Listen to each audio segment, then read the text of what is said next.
On this edition of Airwaves, the Fire Scout flies using a biofuel blend, plus a historic first for the F-35B. And NAVAIR professionals celebrate diversity in the workplace. Welcome to this edition of Airwaves. I'm Michael Prue. Hello, I'm Staff Sergeant Brian Grabowski. Thank you for joining us today. The Navy and Marine Corps made history this month with the first landing of the F-35B on a ship at sea.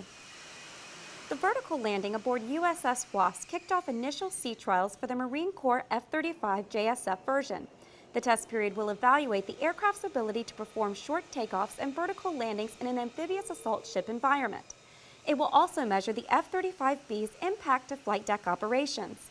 Marine Corps test pilot Lieutenant Colonel Fred Shank piloted the F-35B for the initial landing. USS Wasp was the first ship to host the V-22 Osprey during shipboard trials in October 2007.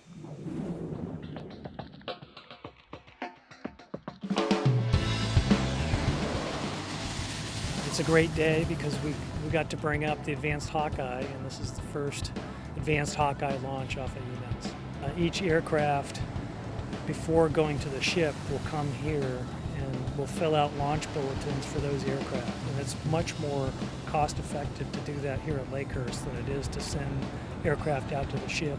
It felt seamless to me, very transparent between SteamCat and emails.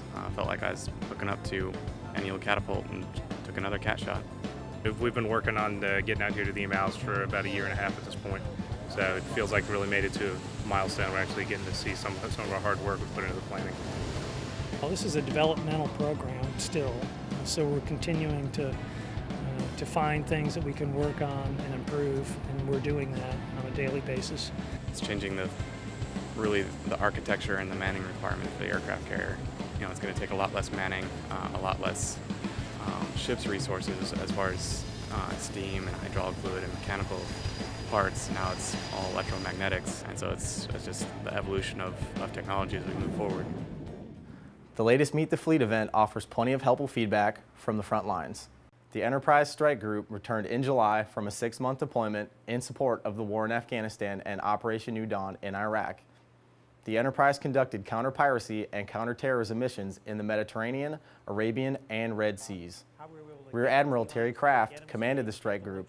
He thanked the NAVAIR workforce for contributing to the success of the mission. It's always fun to talk to the people that design and build the systems, and I think it gives them a good end-to-end look of the things that they work on every day, seeing how they work forward, how they work operationally, and a chance for me to say how much I appreciate that.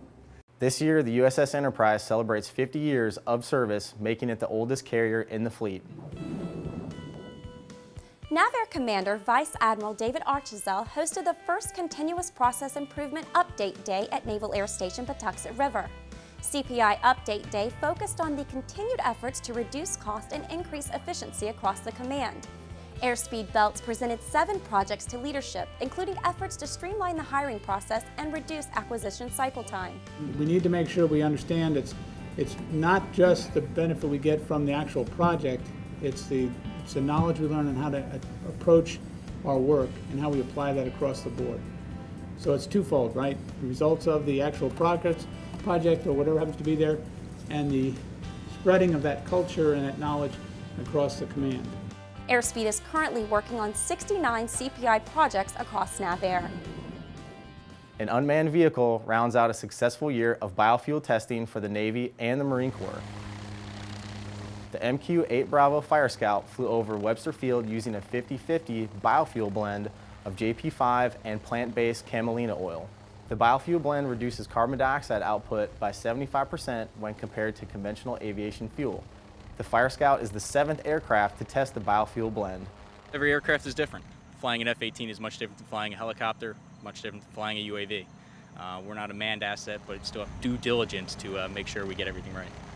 If you would like to learn more about the Navy's efforts to go green for energy independence, check out the NAVAIR news page at www.navair.navy.mil. October is National Hispanic Heritage Month.